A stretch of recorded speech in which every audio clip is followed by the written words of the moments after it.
Have you ever met someone who wasn't conventionally good-looking, but who, the second they walked into a room, everyone noticed? They weren't the tallest, weren't the most stylish, weren't wearing anything special, but something about them pulled people in. It's not their face, it's not their body, it's not luck, it's presence. And in Japan, presence isn't an accident, it's trained. Today, I'm going to show you 8 tiny Japanese habits that make people instantly more attractive. Not through makeup, not through the gym, not through anything expensive, through small, deliberate behaviors that change how people experience you the moment you're in front of them. These aren't beauty tips. They're not skincare tips either. This is something deeper, the difference between being looked at and being remembered. Attraction isn't just what people see, it's what they feel when they're near you, and that can be built starting today.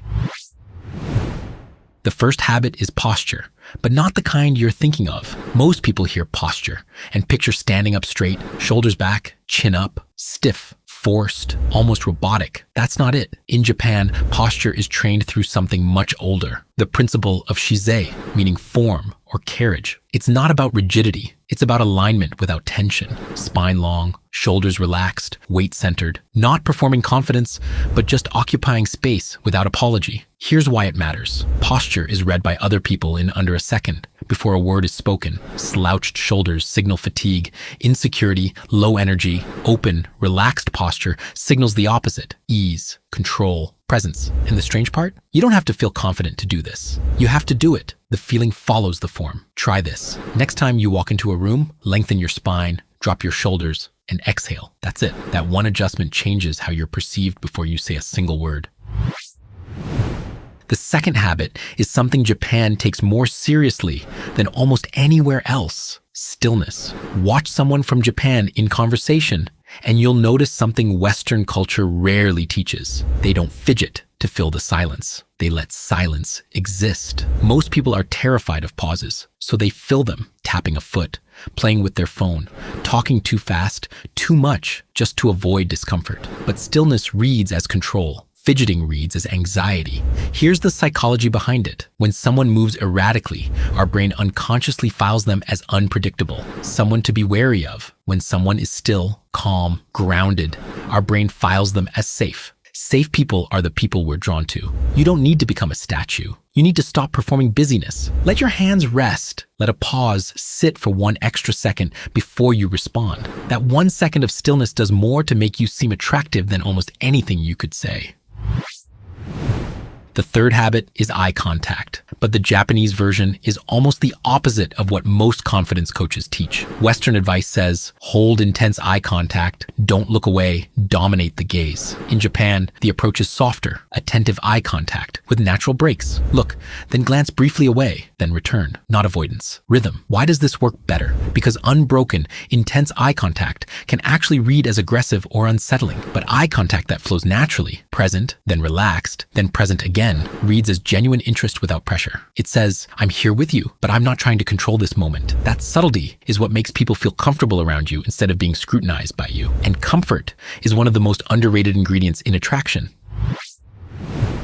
The fourth habit is about voice, specifically how slowly you let yourself speak. Most people speak fast when they're nervous. Faster voice, higher pitch, rushed sentences, all subtle signals of insecurity, even if the words themselves sound confident. In Japan, especially in formal and social settings, there's a cultural emphasis on ma, the pause, the space between words. Speech isn't rushed to fill silence. It's given room to land. Here's what that does. A slower pace signals that you're not afraid of being heard. You're not rushing to get validation. You're simply speaking and trusting that what you say is worth the space it takes. Try this the next time you're in conversation. Finish your sentence, then pause for 1 full second before the other person responds. It feels unnatural at first, but it instantly makes you sound more grounded, more deliberate, more magnetic.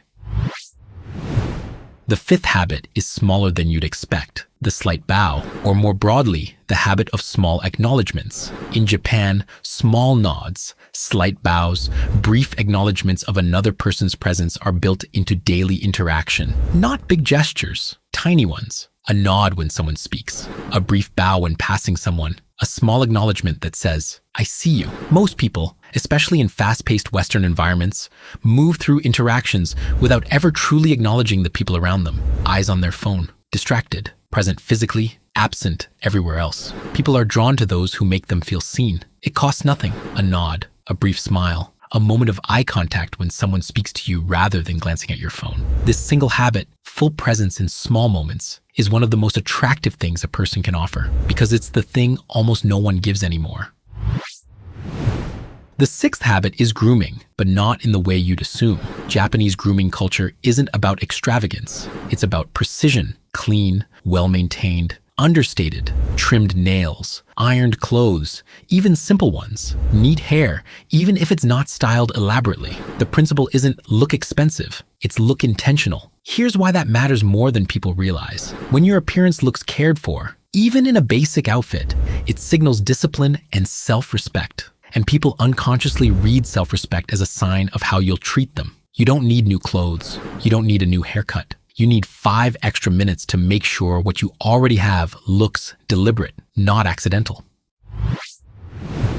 The seventh habit is something almost no one talks about, the art of listening without preparing your response. In Japanese conversational culture, there's a strong emphasis on listening as respect, actually receiving what someone says before formulating what you'll say next. Most people don't do this. While the other person is talking, they're already rehearsing their reply, which means they're not really present. They're just waiting for their turn. People can feel that. Even if they can't name it, they sense when they're being half listened to. When you actually listen fully without rushing to respond, people feel it immediately. It's rare, and rarity, especially in attention, is magnetic. Try this. The next time someone finishes speaking, wait 1 full second before responding. Just absorb what they said. That pause alone will make people feel more understood by you than almost anyone else in their life. The eighth habit is the one that ties everything together. Wa, harmony without self-erasure. Wa is the cultural principle of moving through the world in a way that creates ease around you rather than tension, not people-pleasing at shrinking. Just an awareness of the emotional atmosphere you bring into a room. Some people walk in and the energy tightens. Others walk in and the energy softens. That difference isn't about personality type, it's about intention. People with strong wa aren't the loudest in the room. They're the ones everyone feels comfortable around. And comfort, more than any physical trait, is what actually makes people want to be near you. So here's what you need to remember. Attractiveness, the kind that actually lasts beyond a first glance, was never about your face. It's about presence, stillness, rhythm, and attention. Long spine, relaxed shoulders. Stillness instead of fidgeting. Eye contact with natural rhythm. A slower, more grounded voice. Small acknowledgments that make people feel seen. Intentional, not expensive. Grooming, real listening. And an energy that puts people at ease instead of on edge. None of these require money. None of these require changing your face or your body. They require attention to how you carry yourself and how you make other people feel. You don't need to master all 8 today. Pick one. Practice it this week. Let it become automatic. Then add the next. Because the people you find magnetic were never the most attractive people in the room by conventional standards. They were the most present, and presence, unlike a face, unlike a body, is something you can build starting right now. Suppose this changed how you think about attraction. Hit subscribe. I break down psychology, presence, and how to become the kind of person people are drawn to. Let me know in the comments which habit you're going to try first, because the future doesn't belong to those who chase attention. It belongs to those who don't have to.